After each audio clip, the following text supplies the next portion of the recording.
चलिए आज हम लोग पढ़ेंगे क्लास 11th का my struggle for an education. इसके राइटर हैं ब्रूकर टी वाशिंगटन। चलिए शुरू करते हैं। वन डे, एक दिन, while at work in the coal mine.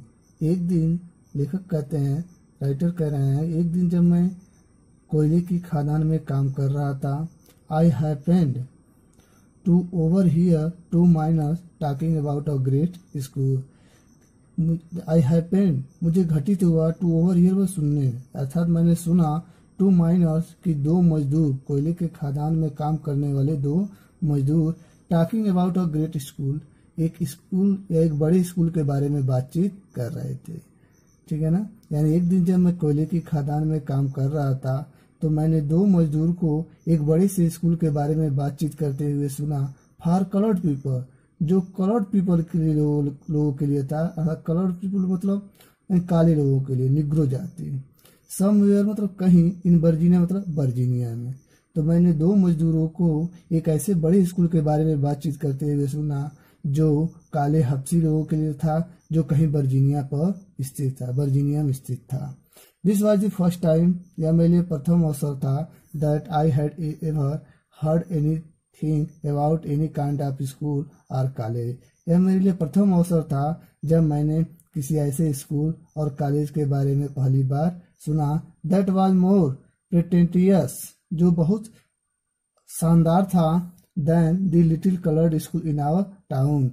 यानी वह स्कूल जो था हमारे शहर के छोटे हब्सी लोगों के लिए जो स्कूल था वह उससे भी क्या था, प्रिटेंटियस मतलब शानदार था। आज they went on describing the school, जैसे वे दोनों मजदूरों उस स्कूल के बारे में वर्णन करते गए। आज they went on describing the school, जैसे वे स्कूल के बारे में वर्णन करते गए, इट सीम्ड टू मी, तो मुझे ऐसा प्रतीत हुआ, दैट कि it must be greatest place on earth, कि वह जो स्थान है वह पृथ्वी का सबसे बढ़िया स्थान है, सबसे अच्छा स्थान है। Not even heaven presented more attraction for me at that time. Not even heaven यानी स्वर्ग में भी जाने की, प्रेजेंटेड में उपस्थित होने के लिए, यानी स्वर्ग में भी उपस्थित होने के लिए, मोर अट्रैक्शन फॉर मी, मेरे लिए अधिक आकर्षण नहीं था। कब? एट दैट टाइम मतलब उस समय, यानी उस समय मुझे स्वर्ग में भी जाने का उतना आकर्षण नहीं था, than did the Hampton Normal and Agriculture Institute in Virginia, जितना वर्जीनिया के Hampton Normal and Agriculture Institute में जाने के लिए। यानी राइटर कहता है कि उस समय मुझे स्वर्ग में भी जाने की उतनी इच्छा नहीं थी जितनी इच्छा उस वर्जीनिया के हैम्पटन नॉर्मल एग्रीकल्चर इंस्टीट्यूट में जाने की थी। अबाउट विच, जिसके बारे में दिज मैन मतलब वे मजदूर, वह टॉकिंग मतलब बात कर रहे थे, यानी जिस स्कूल के बारे में वे मजदूर लोग बात कर रहे थे। I resolved at once to go to that school. I resolve मैंने इरादा बनाया, एट वंस मतलब अचानक, टू गो मतलब जाने के लिए, टू दैट स्कूल मतलब उस विद्यालय में, उस स्कूल में, और मैं तुरंत उस स्कूल में जाने का इरादा बनाया। ऑल्दो यद्यपि आई हैड नो आइडिया, यद्यप मेरे पास कोई विचार नहीं था, वेयर इट वाज, कि वह स्कूल कहाँ है। I had no idea where it was, यद्यपि मुझे यह विचार नहीं था कि वह स्कूल कहाँ है। Or how many miles away, और वह कितना मील दूर है। Or how I was going to reach it, और मैं उस विद्यालय पर कैसे पहुंचूंगा, उस विद्यालय तक मैं कैसे पहुंचूंगा। I was on fire constantly with one ambition. I was on fire, लगातार, फायर मतलब आग, कॉन्स्टेंटली मतलब लगातार, यानी लगातार आग प्रज्वलित हो रही थी, विथ वन एम्बिशन एक इच्छा के साथ, यानी मेरे अंदर एक इच्छा के साथ एक प्रज्वलित आग जल रही थी। एंड दैट, और वह था, was to go to Hampton, और वह था हैम्पटन जाने की। दिस थॉट, और यह विचार, was with me day and night, और यह विचार जो हैम्पटन जाने का जो विचार था मुझे दिन रात लगा रहा। इन द फॉल ऑफ 1872, यानी 1872 के फॉल मतलब गिरना होता है, लेकिन यहाँ मतलब पतझड़, ऑटम होता है। इन द फॉल ऑफ 1872, 1872 के पतझड़ के मौसम में, I determined to make an effort to get there, मैं उस विद्यालय पर जाने का क्या किया, दृढ़ निश्चय किया। आई डिटरमाइंड मतलब दृढ़ निश्चय किया, टू मेक बनाना एन एफर्ट वो चेष्टा होता है। यानी मैं वहाँ 1872 के पतझड़ के मौसम में उस विद्यालय पर जाने के लिए, उस विद्यालय में जाने के लिए मैंने निश्चय किया। माई मदर वॉज ट्रबल्ड, मेरी माँ जो थी वॉज ट्रबल्ड पर भयभीत थी, विथ अ ग्रेव फियर मतलब गंभीर डर से। और जो मेरी माँ थी वह गंभीर डर से क्या थी, भयभीत थी। दैट की I was starting out on a, कि मैं शुरू करने जा रहा हूँ वाइल्ड गो चेस, असंभव कार्य। और मेरी माँ उस समय गंभीर भय से परेशान थी कि मैं एक असंभव कार्य को शुरू करने जा रहा हूँ। एट एनी रेट, किसी भी तरह से I got only a half hearted constant from her, और किसी भी तरीके से मैंने उनसे हाफ हार्टेड आधे मन से कांस्टेंट इजाज़त पाया, फ्रॉम हर मतलब अपनी माँ से। ये किसी भी तरीके से मैं अपनी माँ से आधे मन से इजाज़त पाया, दैट कि आई माइट स्टार्ट, कि मैं वहाँ जाने का यात्रा शुरू कर सकता हूँ। I had very little money, मेरे पास बहुत कम पैसे थे। I had very little money, मेरे पास बहुत कम पैसे थे। विथ विच जिससे टू बाई क्लोथ्स, जिससे मैं कपड़े खरीद सकता था। एंड पे माई ट्रेवलिंग एक्सपेंसेज, और मैं अपने यात्रा के खर्च को उठा सकता था। यानी मेरे पास बहुत कम पैसे थे, इससे मैं कुछ कपड़े को खरीद सकता था और अपने यात्रा के दौरान होने वाले खर्च को भी चुका सकता था। माई ब्रदर, मेरा भाई जॉन, हेल्प मी, मेरा जो भाई जॉन था वह मेरा मदद किया। आल हर संभव दैट ही, जितना वह कर सकता था। यानी मेरा भाई क्या किया, मैं मदद किया जितना वह कर सकता था। बट लेकिन ऑफ कोर्स वास्तव में that was not a great deal, फिर भी वास्तव में वह पर्याप्त नहीं था। फाइनली द ग्रेट डे केम, अंततः वह महान दिन आ ही गया। And I started for Hampton, जब मैं हैम्पटन की यात्रा शुरू कर दिया। फाइनली द ग्रेट डे केम, अंततः वह महान दिन आ ही गया। आई स्टार्टेड फॉर हैम्पटन, कि मैं हैम्पटन के लिए यात्रा शुरू कर दिया। I had only a small cheap satchel, मेरे पास एक सस्ता वाला झोला था। That contained the few article of clothing, इसमें कुछ कपड़े के आर्टिकल सामान रखे हुए थे। आई कुड गेट, जो मैं अपने भाई से और अपनी माँ से पाया हुआ था। यानी मेरे पास एक सस्ता सा झोला था, जिसमें कुछ कपड़े के कुछ आर्टिकल रखे हुए थे, कपड़े रखे गए थे, जो आई कुड गेट, जो मैं अपनी माँ से और अपने भाई ने उससे क्या किया था, पाया था। My mother at the time, और मेरी जो माँ उस समय वह rather weak and broken in health, जो क्या हो चुकी थी, स्वास्थ्य से टूट चुकी थी और कमजोर भी हो चुकी थी। यानी उस समय जो मेरी माँ की स्थिति थी वह स्वास्थ्य से टूट चुकी थी और बहुत कमजोर भी हो चुकी थी। आई हार्डली एक्सपेक्टेड, मैं बहुत मुश्किल से आशा करता था कि टू सी हर अगेन, कि मैं उन्हें पुनः देख पाऊंगा।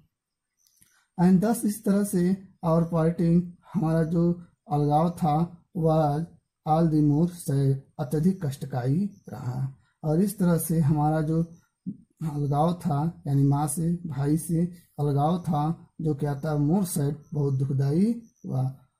सी हाउ एवर, जो भी हो, she was very brave through it all, जो भी हो उसकी जो माँ थी वह सभी परिस्थितियों में बहादुरी से काम ली।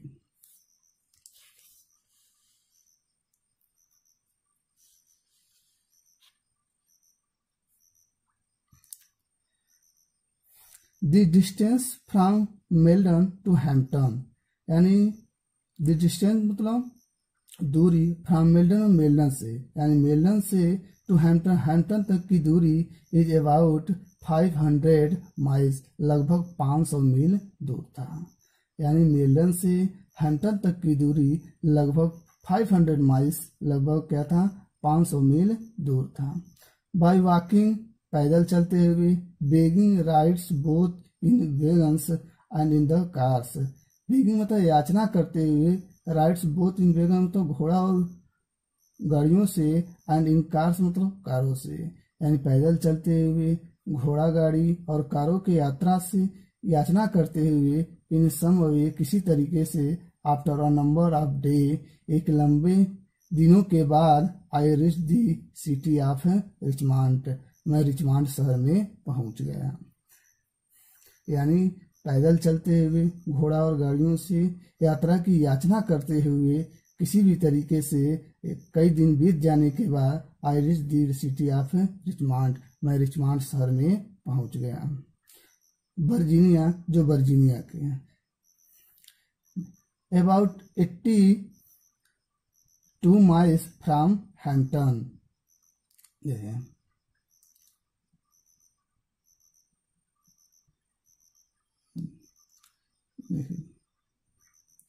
I reach the city of Richmond, तो मैं रिचमंड शहर में पहुंच गया। वर्जीनिया मतलब वर्जीनिया के। अबाउट 82 miles फ्रॉम हैम्पटन, अभी वहां से हैम्पटन लगभग कितना दूर था? 82 miles, लगभग 82 मील दूर था।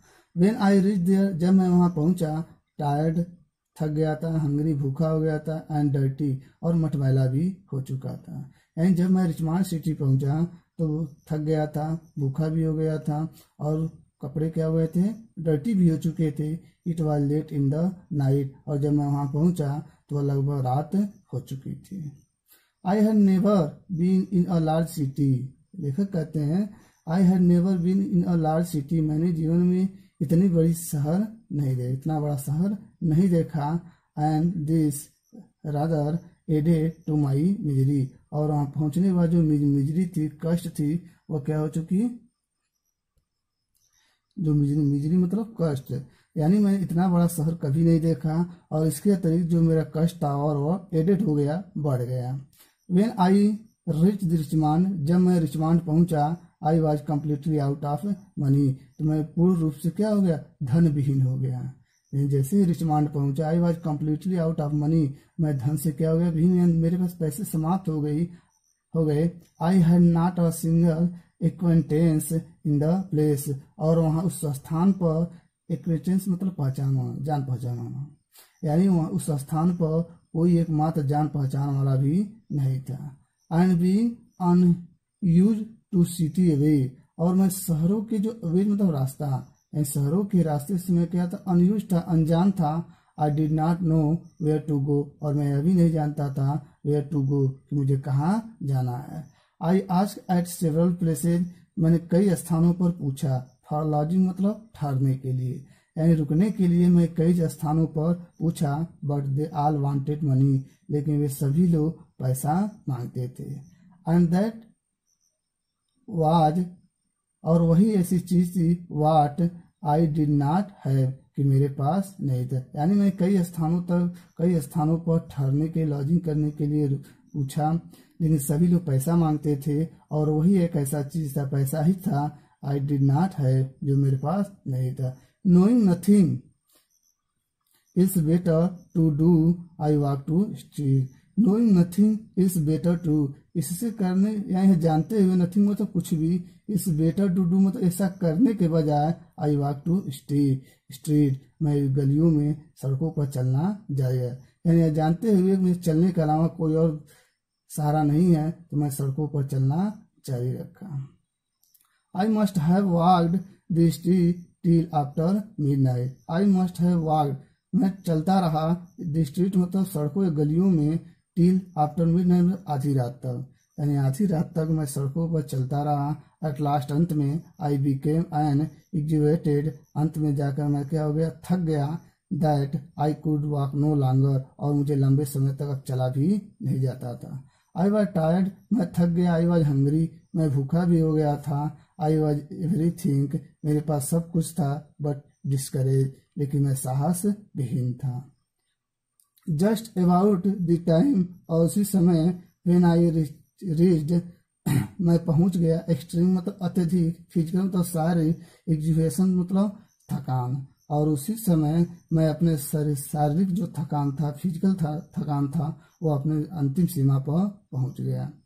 आई came upon a portion of a street, I came upon a portion, मैं एक ऐसे हिस्से पर आया, ऑफ अ स्ट्रीट मतलब एक सड़क के, यानी एक सड़क के मैं एक ऐसे हिस्से पर आया, वेयर जहाँ पर द बोथ साइड वा, जहाँ से एक चौड़ी फुटपाथ, वाज कंसिडरेबली मतलब अत्यधिक, एलिवेटेड मतलब उभरी हुई थी। यानी मैं उस समय एक ऐसे हिस्से, सड़क के ऐसे हिस्से पर आया जहाँ पर क्या हुई थी? एक चौड़ी फुटपाथ अत्यधिक उभरी हुई थी। I waited for a few minutes, मैं वहां बैठकर कुछ मिनट तक इंतजार किया। टिल तब तक आई वॉज श्योर, मैं निश्चित नहीं हो गया, that no passers by would see me, और तब तक मैंने इंतजार किया जब तक मैं श्योर नहीं हो गया, निश्चित नहीं हो गया कि कोई पासरवाई अर्थात कोई चलने वाला राहगीर मुझे देख तो नहीं रहा है। And then crept under the side, उसके बाद से मैं उस फुटपाथ के नीचे क्रेप्ट मतलब सरक गया। एंड ले for the night on the ground, और उसी जमीन पर उस रात को मैं सो गया। With my satchel of clothing for a pillow, और जो कपड़े का जो झोला था मैंने उसे क्या कर दिया, पिलो एंड तकिया लगा लिया। नियरली ऑल नाइट, और लगभग पूरी रात, I could hear the tramp of feet over my head, और लगभग पूरी रात मैं अपने सर के ऊपर से पैरों के खटखट की आवाज को सुनता रहा।